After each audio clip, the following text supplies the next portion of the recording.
What up, ladies and gents? We're back. It's Monday. We got some energy for you. We got some Imagine Dragons. We got the ability for you to take control of your time.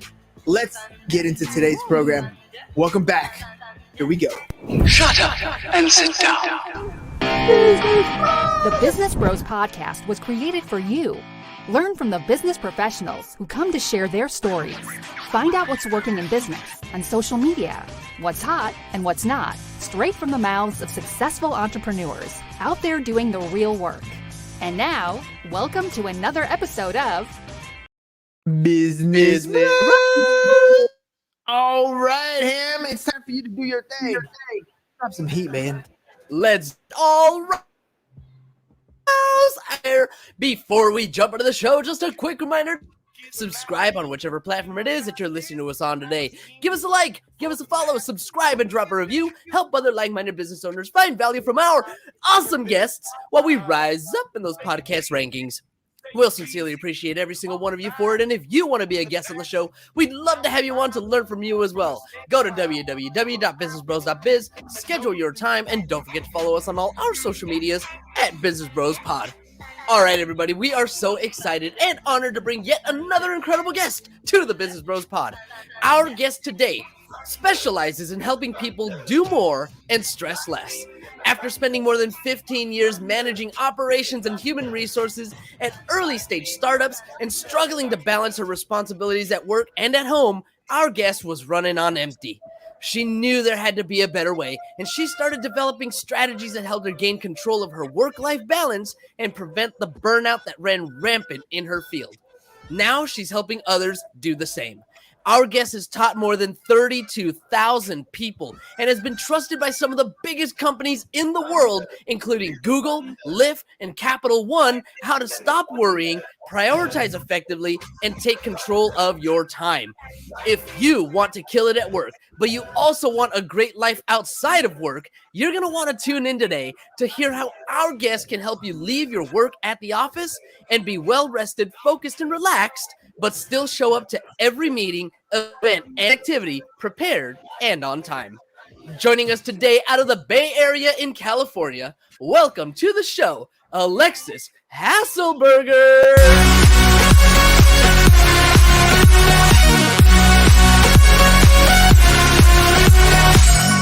Woo!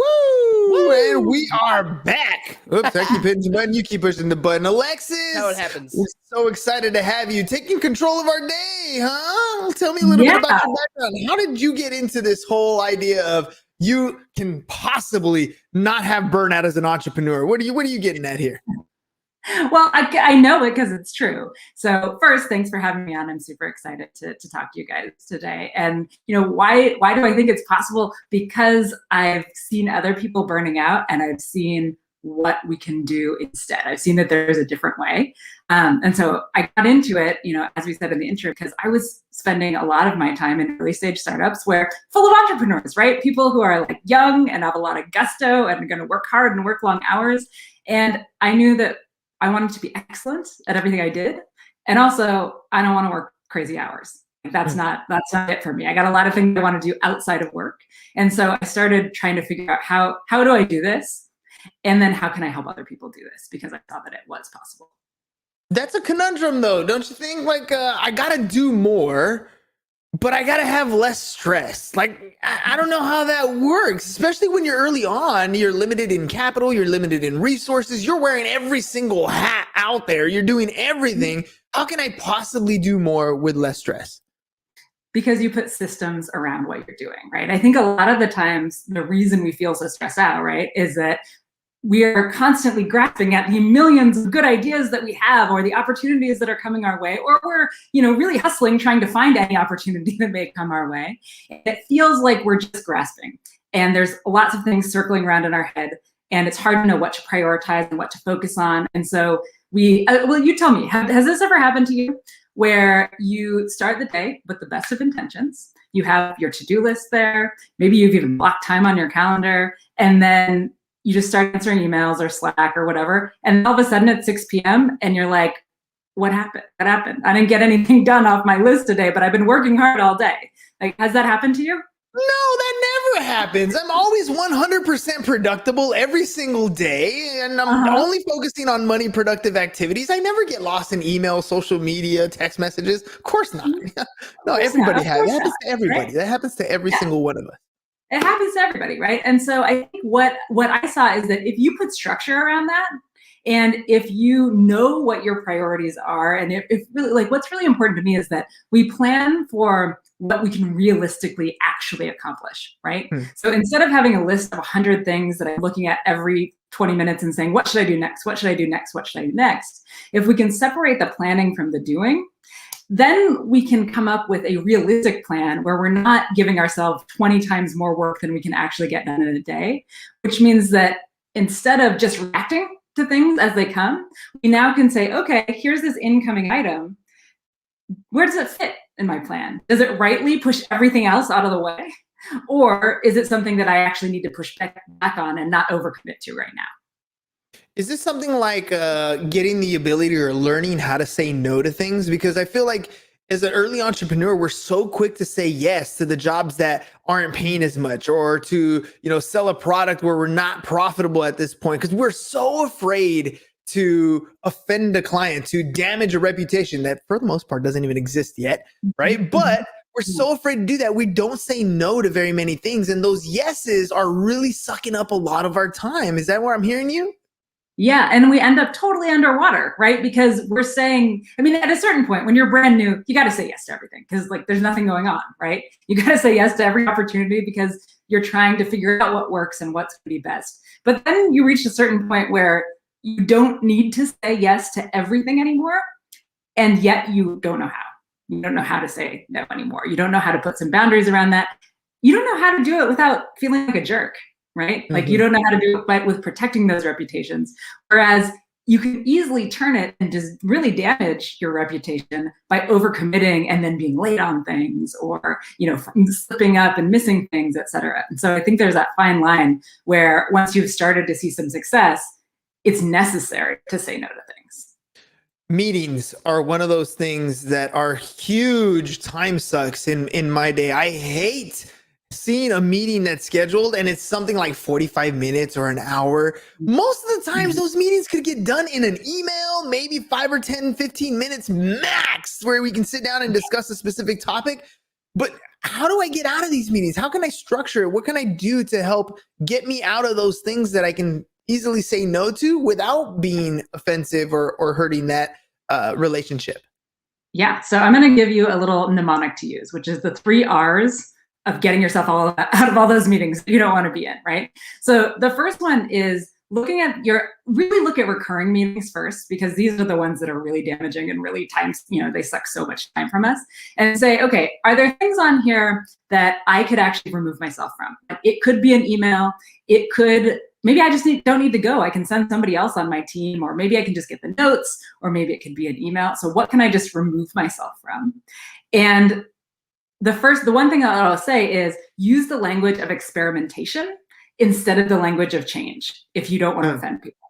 Because pretty much everybody is really kind of resistant to change, but it's very hard. Nobody wants to be the jerk that is unwilling to experiment, right? So if you can say, hey, we have this meeting, it's on the calendar, every week, but actually we only have an agenda, it looks like maybe 1 out of 5 times. Would you be open to experimenting with just making this an ad hoc meeting only when we need it and just pulling it off the calendar? And if that works, let's check back in a few months and see how that's going for us. Right? We can do it in a kind of collaborative way. So that's the first R, is what can we remove? Then we have the second R, which is what can we reduce? And so, you're saying, oh, these meetings are 45 minutes, we could do it in 10, et cetera. Where can you reduce in length or frequency? So where can a 30-minute meeting become a 15-minute meeting? Where could an hour-long meeting become a half-an-hour meeting? Or if we have a weekly meeting, could it be every 2 weeks, or could it be every month, right? So we can at least get some of that time back. And then the third one is to rearrange. So now that we've got stuff off of our calendar, how do we move things around so that we have more open blocks of time to get real work done, so that our calendar doesn't look like, that Swiss cheese of like a half-hour meeting and then a half an hour of time, a half-hour meeting, a half an hour of time. And so those are the 3 R's that I teach my clients about how to get yourself out of all those soul-sucking meetings that waste our time. So remove, right? And and let's kind of dig into these. Remove. So you're talking about removing yourself from these types of meetings up front. Mhm. What other things can we do what other things can we remove ourselves from that give us some of the most freeing time in our calendar or freeing time in our to-do list? Well, it depends for every person, right? I mean, there's going to be, I would say the way that I look at this is it's very individual. So here's a good technique that you can try, right? Is for a few days or a week, when you're doing things or check your task list, break them into 3 categories. What are things that only you can do, like nobody else in your organization can do it, it's not possible? What are things that somebody else could do right now? Like you could delegate it. If you spent the 20 minutes to like write out the instructions, you could delegate this thing to someone else and they could do it on an ongoing basis. And then 3, what are things that you could delegate, but not to any resource that you have right now? Right. So it might mean that you need to outsource it, et cetera. And then that will give people a really good idea of where their time should be spent, especially as they kind of, as your team gets bigger or as you progress up an organization, et cetera. You need to be spending more and more time on the stuff that only you can do. That's the most efficient for you. And it's the most actually efficient for the organization as well, right? Because otherwise you have people who are, more highly paid, more, et cetera, who are spending a lot of time on work that could be done by somebody else. I love that because you're literally creating a roadmap for the things that you are going to do. And besides, the things that you love to do are the things that you're going to want to do in your business anyways. Yeah. The things that someone else can do are the things that you can delegate. Those are the types of things that eventually you do want somebody else to do. Mm-hmm. Now, you kind of mentioned the systems here to put in place. Is this where we start to develop systems for delegating or the systems for our staff to kind of pick those things up? Yeah, so I think a system to me is like a really broad word, right? It can mean anything. So a system is like, how do you keep your tasks in all your projects? Like, where does that stuff live and what processes do you follow there? A system is also, like, can I delegate into these 3 areas?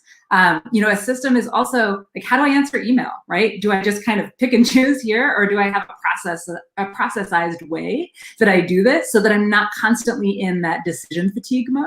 And so I think a lot of the things that I teach around how do we gain back time are to decide on what your process looks like and what exceptions look like for any variety of things that you do in your business, and then try that out, stick with it or iterate, but don't kind of be flip-flopping all the time between different systems and different things. Really say, okay, what works here and how am I going to apply this consistently so that I don't have to think about it so much? How can I start to identify some of these things? So, I mean, you mentioned, in the remove section, there's 3 different ways that you should categorize your different people that you're going to be doing these tasks for. But as I'm going through the day, it's not so easy every single time to stop and kind of jot down these types of notes. Is there like a strategy in place so I can kind of go through my day and say, look, this was productive. This was a complete waste of time. I spent, 25 minutes going through TikToks when I should have been, answering emails or whatever it's going to be. Like, what's the, what can we do to kind of look at our day as a reflective kind of way to make adjustments going forward? Yeah. So when I start working with clients one-on-one, I have all of them spend a week tracking their time. And you can either do this on, you can just do it in pen and paper if you want to. There's also a free app called Toggle. It's Toggl that you can track your time. And I find this really helpful because time is so subjective, right? Like when you're doing the things in your business that you enjoy, time flies, right? Mm-hmm. And at home, right? You're hanging out with family, et cetera. Time goes fast. You're doing things that are not so exciting. That time takes forever. And so we really don't have a great sense of where that time goes. And I'll give you an example. I was working with a tech executive one time, and he did some time tracking, and he realized that he was spending 4 hours a day on YouTube and Reddit in like 5-minute increments. And he had no idea. Like he thought, oh yeah, it's too much. Like maybe it's an hour, right? But it was 4 hours. And so when you do a little bit of this like actual time tracking, you don't have to do it forever, but even just for a week, you can be like, okay, I want to be doing more of this, less of this. This thing over here was really surprising to me. And that just gives you some data. So for me, I track my time about 2 weeks out of every year just to kind of say, like, am I working too much? Am I sleeping enough? Like, am I doing things that I could pay somebody else to do? Am I doing things that seem like a waste of time? All that stuff. So you're exactly right. when you're working through that process for yourself, I mean, you start to realize a lot of those little 5-minute things that are taking up a huge chunk of your day. You know, when you try to get people to shift their habits or create new disciplines, for example, how beneficial is it for them to see the light, to see the results that you see on Toggle, for example, and be like, look, this is where I want to change. And then, I guess I'm looking for a comparison. People who don't look at that light, do they stick to that new habit? Do they stick to that discipline versus people who actually see their habits? Are they able to make the change a little bit easier? Well, yeah, I mean, I think for me, self-awareness is a big part of all of the stuff that we're doing and around habit building and everything else. And so, I would say with any of my clients, we always do this. So it is not actually like we don't move on unless we've seen what there is and we really know what our current reality looks like. And so, yeah, I would suspect that if you haven't kind of really pinpointed and identified the problem, then it's going to be a little bit harder to stick to whatever it is you're trying to do because you don't really see the differential, right? You're not saying like, this is my starting place and here's where I want to get to. Yeah, having that goal in mind. Now, you mentioned self-awareness. Now, that's something that's everybody talks about it, but not everybody can quite clearly define it, right? So when you talk about self-awareness, and in this context, we're talking about just the daily activities that you're doing. Does it go beyond that? Does it go, what is it that you want to achieve in your business? How much money do you want to make? What is it that you want in your relationships? Does it go beyond just the time frame that we're looking at when you're talking about self-awareness? Yeah, I mean, I work with people, like my goal is to help people to use their time more intentionally in service of their goals and values, whatever those may be, right? So I don't care what those are. It's however they want to use their time, that's what I'm there to help them figure out how to do. And so for some people, I just worked with a client who her goal really was to move her business from a place of kind of, lack of attention and a little bit of passivity to something that's really moving forward and that she wants to grow and scale, et cetera. And so, we just apply all the different techniques and things that we're learning to what she wants to do. Where I have other people who are like, I actually want more time for myself. Like, that's what I need more time for. And so we really work to say, okay, what techniques are going to work well for you? Here's how to say no to like social obligations that you don't want to participate in or whatever that is, because that's really specific to this person. And so, yeah, I mean, I think it goes, for me, it's like a whole life kind of a thing. It's not just what happens within the 8 hours that you're working, or as an entrepreneur, it's not the 8 hours, but you know what I mean.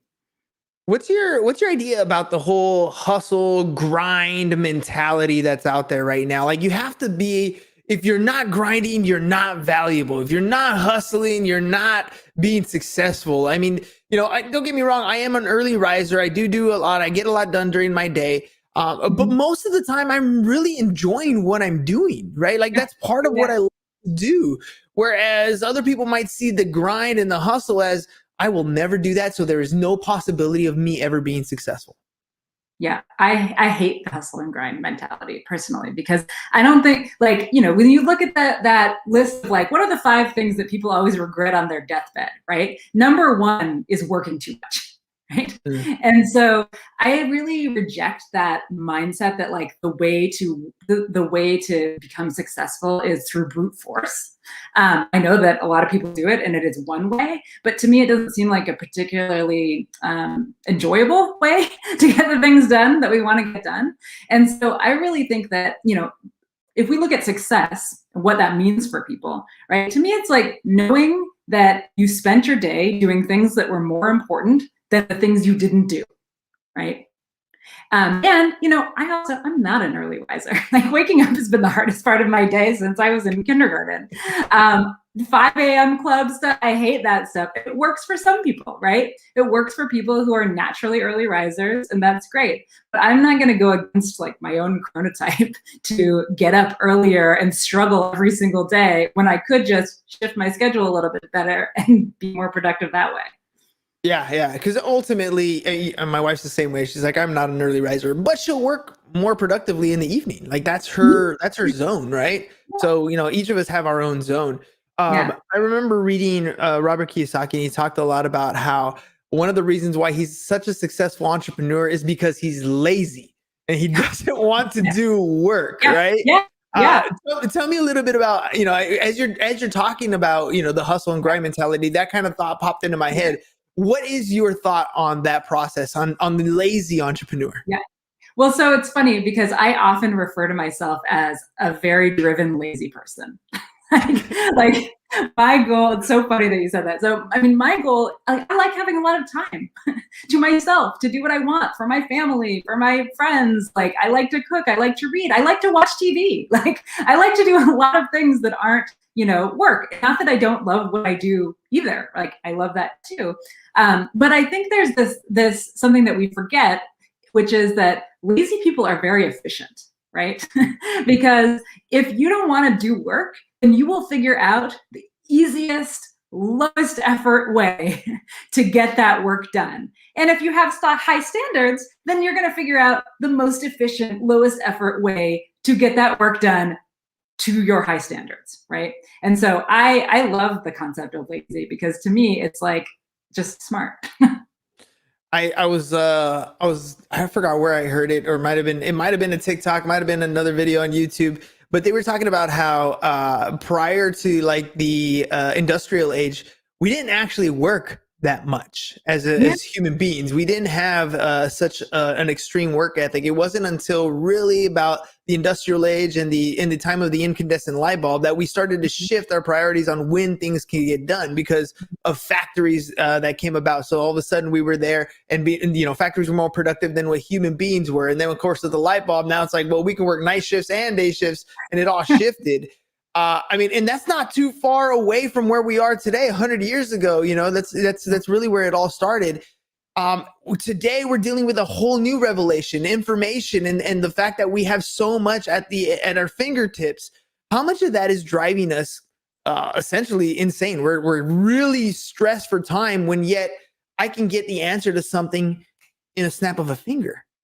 Yeah. What don't you think it's related to that influx? Because I mean, if you think back, I don't know how old you are, but when I was a kid, right? Like I got the internet somewhere in middle school, early high school, I got the internet. And before that, like things did take longer. There wasn't just like an endless stream of information to consume and feel that you were always behind on it, right? Like there weren't a million streaming services and shows to binge watch, right? It's like we had cable TV at some point when during high school, I think, right? But I think there just was less going on. And also people couldn't my parents could not take their work home if they tried, right? Like they didn't have laptops, they were working in an office. And so I think that while technology is amazing in so many ways, I mean, it's how you and I connected, it's how we're talking right now. I mean, like technology is amazing. It also comes with kind of responsibility and growing pains, right? And I think we are still in that nascent baby stage where we are learning how to have technology support us instead of have it rule us. Help me keep going on that. What do you mean by it helping us? Because earlier we were talking about how it distracts us. So all these notifications, all these time sucks. How's it helping us? Well, so just as you said, right, you can get the answer to something like this, right? If you don't need to go do a whole bunch of research. I mean, I remember as a kid calling the library's helpline and somebody would like go look something up in an encyclopedia or something. Like we have information at our fingertips. And we also can control these things. So notifications, I don't have notifications on for anything except for meetings, right? Because we're all working at home. You want to show up when that meeting is coming, right? But I don't have notifications on for email, for Slack, for social media, for anything like that. So I can go into those, I can go into my email and use it as a communication tool when I want to, right?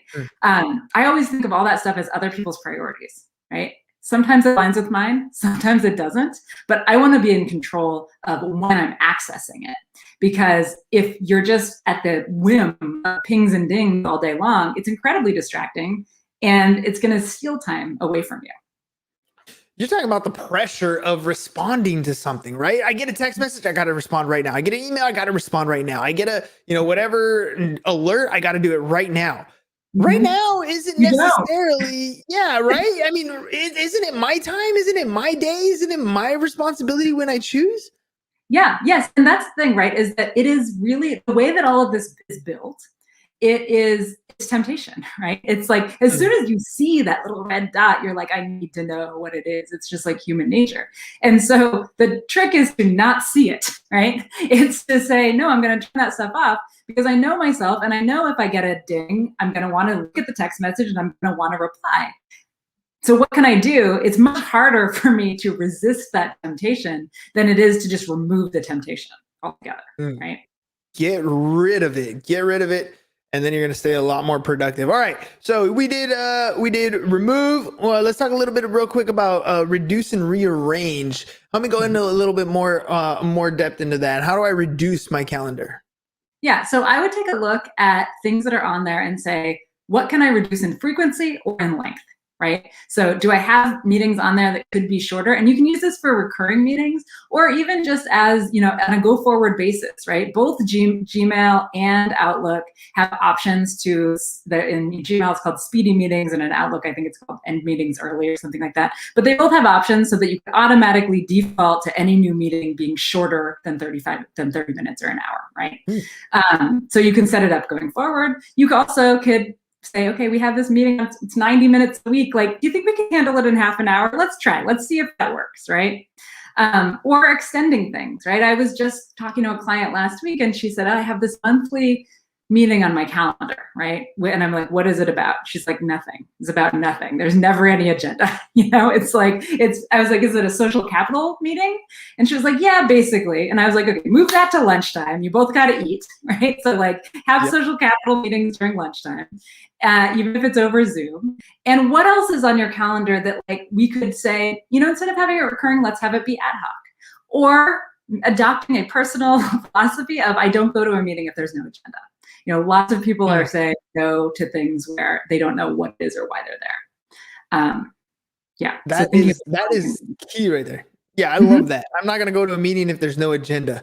Because that puts the responsibility on the person who's setting the meeting, right? All of a sudden, it's like, look, you need to value my time. I don't mind showing up to your meeting if we have something specific to discuss, right? Exactly. It's almost you're putting your foot down. All right, rearrange. Yeah, rearrange. So I like to think of your calendar like Tetris, right? It's like, how do we move the things around so that we're getting the most efficiency, the lack of gaps in there? And it's going to be different for everybody. Like I'm a person who I really like to have full days full of meetings and then full days without meetings. Like I like to just have it blocked that way. I know a lot of people don't like that at all. Like a lot of people do not want to sit in, I do a lot of one-on-one client sessions. A lot of people don't want to sit through 7 or 8 of those in one. That's just too much for them. But for me, that works because I like to have these other days where it's just completely open and I can get into the deep creative work. Some people might say, that's not reasonable for me, but I can do meetings in the morning, no meetings in the afternoon. Or I could do, a couple of, I can arrange it however that works. But what you want to do is increase the number of back-to-back hours of freedom in your schedule, right? So that you're not kind of going between these meetings or are left with gaps of half an hour where you really can't get into anything deep or get into any flow state. So what is the ideal time that you should set in your calendar between meetings? I mean, are we talking 5 minutes here? We're talking 15? I mean, less than 30 for you to get into flow state, but what's something ideal that at least we should have in between appointments? I mean, I think that this also is really subjective for people, but I like to have between 5 and 10 minutes. So that means that if I'm in an hour-long session, it's 50 minutes, and the last 10 minutes of that hour are for, writing up your action items or your notes or going to the bathroom or whatever, getting a drink of water or whatever you need to do. But I think anything more than 5 or 10 minutes, now we're in a block of time where it's like, okay, what are we going to do with this, right? Maybe we'll be able to get a few emails out, et cetera. But I think that we really just need a little break between meetings, like to move our eyes, to whatever bio break stuff we need to do. But we don't need these windows of 15 minutes to an hour between meetings. That can start to get really hard because you basically just get into something before you have to go into another meeting. Yeah, totally. I like the less than 15 minutes too, because I think with a 15-minute marker, I can get some stuff done in 15 minutes. There's a lot of people that I talk to, they're like ADHD type people, and 15 minutes is just the perfect amount of time to set on the timer, because you'll get stuff done and it's just enough time where you're like, a bird will fly by and you're like, okay, well, on to the next thing. So yeah, Right. a 15-minute marker is a good idea. All right, Yeah. Alexis, before we head out, you've dropped so much great information with us today. If people want to work with you, reach out to you, what's the best way to do that? They can get me at alexishaselberger.com, which is so helpfully going right across the screen right now. That's the best way to reach out to me, or follow me on Instagram at do.more.stress.less, or I'm on Facebook at do more stress less. Whatever is your particular jam, you can find me there on some version of do more stress less, and I would be happy to chat with anyone.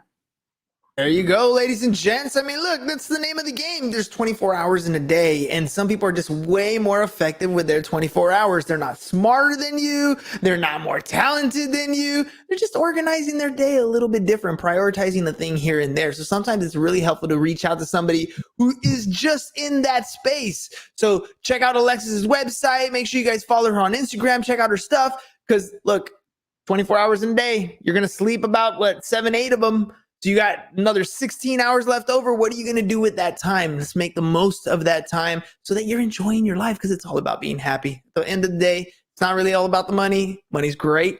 It's not really all about the relationships. Relationships are great. It's about you being happy. Then you can give back to everybody else in any other way possible. So do.more.stress.less is the IG. Alexis Haselberger on .com is the website. Make sure you guys check that out. Alexis, before we head out, I got 2 more questions for you. 1, what was your experience like on the Business Bros podcast? And then question number 2, who should be listening to the show?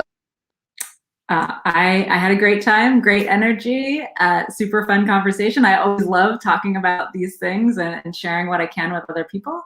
Who should be listening to the show? To me, it sounds like people who are looking to grow their business, or who are looking maybe to do a side hustle, or who are looking to just know what the basics are and the ways to up level in your business as you're doing it already. Perfect. Thank you very much. All right, ladies and gents, again, alexishaselberger.com, do.more.less, do.more. What is it? Stress? Less stress. Yeah. Less stress. Do more stress less. Yes, yeah. Do more, less stress on IG. All right, ladies and gents, that's all we got for you guys today. We'll see you again mañana. Until then, peace, and we're out.